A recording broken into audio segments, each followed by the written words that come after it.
Vamos a hacer un viaje en el tiempo. Década de los 30. Un viaje que comienza en la ciudad de McAdams, en Canadá, donde se convirtió al evangelio Axel Werner Larsen. Era el año de 1932. Su conversión lo puso en la disyuntiva de venir a predicar el evangelio a Colombia, pues cuando escuchó a Carlos Berchtold preguntar quién vendría a nuestro país si Dios se lo pidiera, él levantó su mano en señal de aceptar el reto, pero no era aún bautizado.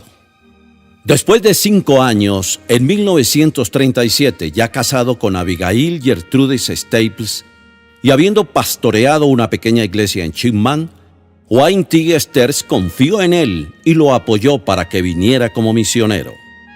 En Loma del Salado, en el oriente del país, tuvo su primer encuentro con la realidad.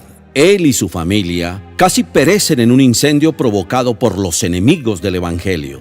Estaba de visita, así que no se quedó y se marchó a Bucaramanga. Comienza la predicación en medio de persecuciones y fallece su esposa, la que había dicho que con solo venir a Colombia a morir, estaría satisfecha. Era 1938 y sus jefes le pedían que regresara, pero su carácter recio se impuso y dijo la frase célebre: «Un soldado ha caído, necesitamos refuerzos, manden más obreros». Había quedado viudo y con 2 niños. Su situación era difícil, pero Dios le proveyó una nueva compañera, Fayeta Barnard, con quien casó el 16 de diciembre de 1940. Ella lo acompañaría hasta su muerte en 1972. Década de los 40. Con Fayeta trabajó en Bucaramanga hasta 1942, cuando tuvieron que posponer un viaje a Norteamérica por motivo de la Segunda Guerra Mundial. Como iban a salir desde Barranquilla, allí tuvieron que quedarse y comenzar la segunda iglesia en el país. Pero James Elmer Ball y su esposa Grace Helen los habían reemplazado en Bucaramanga. Así que eran 2 iglesias a cargo de 2 misioneros. Sin embargo, ya establecida la United Pentecostal Church, llegaron más misioneros a nuestro país: Sally Lemons, Berta Carpentier, Stanford Johnston y los esposos William y Ruth Drost. En estas 2 iglesias, los niños eran muy importantes. El evangelio llegó al Valle del Cauca con el trabajo de Stanford Johnston en 1948, aunque su salud no le permitió desarrollar una labor como la que hubiera querido. Por eso, cuando Bill Drost fue a visitarlo con el fin de tomar su lugar, Stanford lanzó las frases: «Han llegado refuerzos, Dios seguramente los visitará». Década del 50. Y llega la década del 50, la que hemos considerado como la que preparaba el camino hacia la consolidación del trabajo de la iglesia. La obra seguía expandiéndose en medio de una violencia política que por momentos tomaba visos religiosos. Esta violencia cobró la vida de varios mártires en el área rural del Valle del Cauca. En esa misma región se producen los primeros bautismos y varios colombianos, Saúl Ramírez y Alfredo Montenegro, entre otros, comienzan a colaborar con el ministerio del hermano Drost. La iglesia en Medellín y Urabá comenzó en 1950 con el trabajo que realizó Lía Krisiak. Los primeros convertidos fueron Mario y Rosario Cadavid. Como muestra de ese crecimiento, es ordenado al Santo Ministerio en 1954 el primer pastor, Campo Elías Bernal, quien había contraído matrimonio con Gabriela Velázquez en 1951. Después son ordenados otros 3 pastores, Miguel Peña, Saúl Ramírez y Eduardo García. Pero no solo iba en aumento el número de pastores ordenados, sino que se iban fundando congregaciones, al punto que, al finalizar la década, había más de 60 iglesias locales. Asimismo, llegó el evangelio a la etnia arhuaca por medio del hermano Victoriano Verdugo. Iba tomando desarrollo la iglesia y se organizaron los departamentos de jóvenes y damas dorcas en 1958. Y la iglesia, como producto de la emigración por la violencia de algunos hermanos al Ecuador, y la predicación del Evangelio en esa nación, envió el primer misionero en 1959 al campo extranjero. Se trataba de Miguel Peña. En esta década aceptó el mensaje del nombre el misionero de la misión Santidad del Calvario, William Thompson, con su esposa Mary Ellen, y fue nombrado como misionero en nuestro país. Trabajó en Barranquilla, Bucaramanga y Bogotá. Década del 60. La década de los años 60 es la de la consolidación de la obra en Colombia, la que se da con base en el desplazamiento de creyentes a los barrios de invasión que se formaron en las ciudades. Se van formando congregaciones al punto que al finalizar la década hay registradas cerca de 250 iglesias, y milagros, sanidades y hechos portentosos son parte de la obra de Dios. Pero además son ordenados al santo ministerio un total de 15 ministros ordenados en un poco más de 25 años de predicación.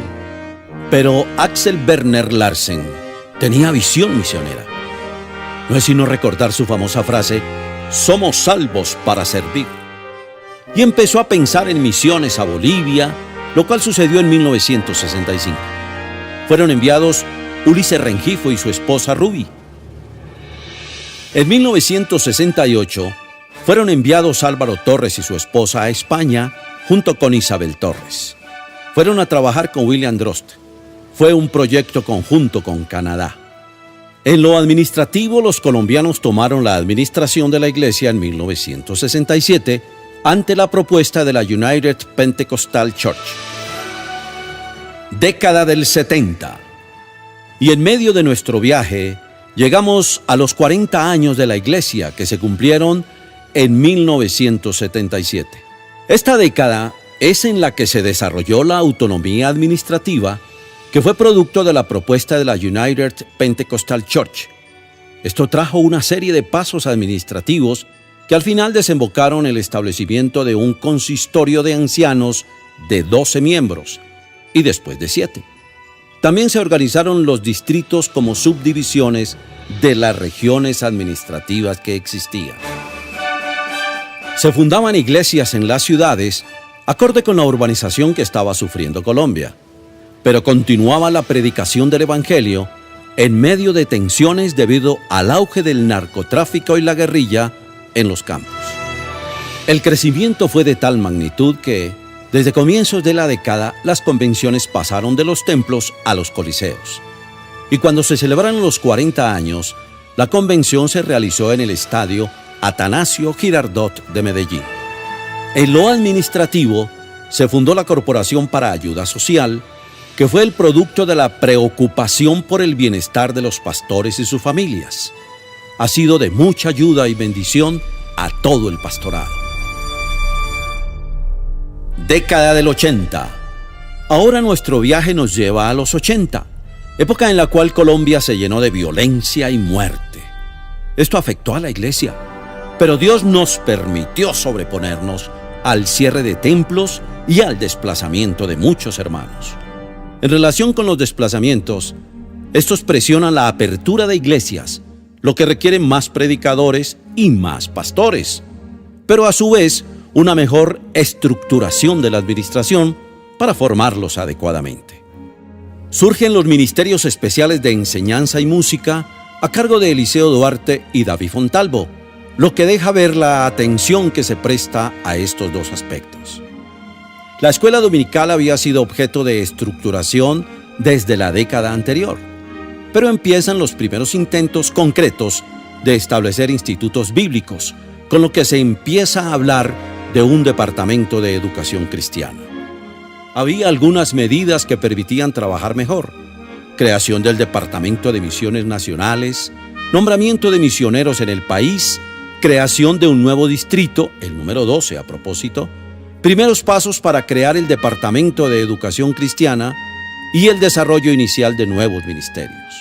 Con este panorama, el viaje nos permite darnos cuenta que el crecimiento fue impulsado con la dirección de Dios por hechos y circunstancias propias del país.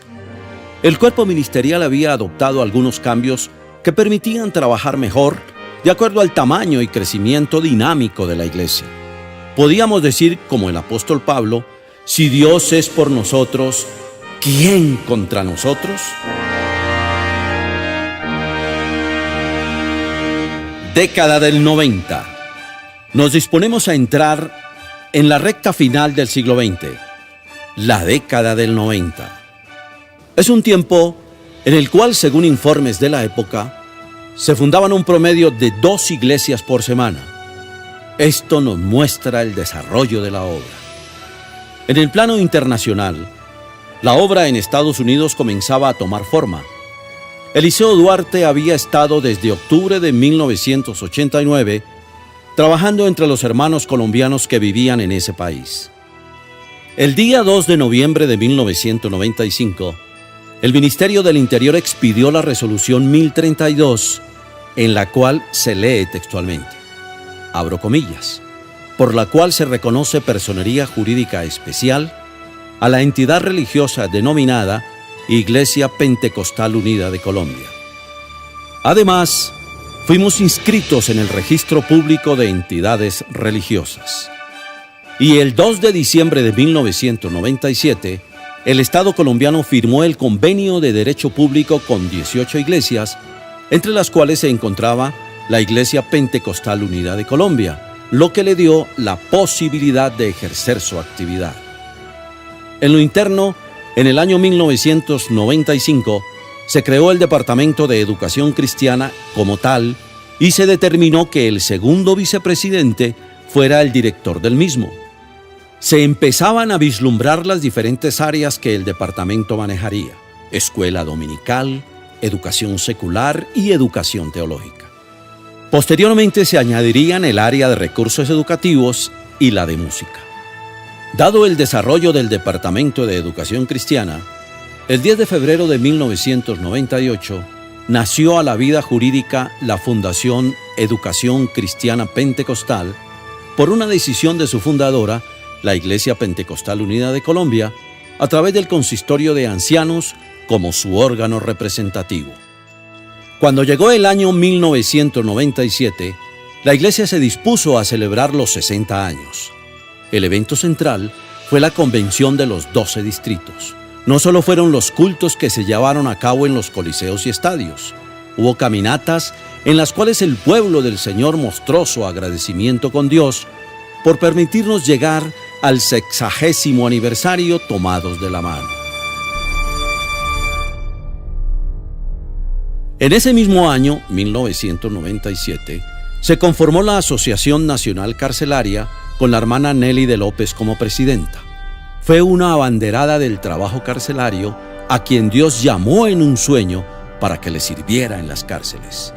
La violencia siguió haciendo estragos, pero Dios nos ayudó. Hoy seguimos predicando, tomados de su mano, y estamos celebrando 80 años.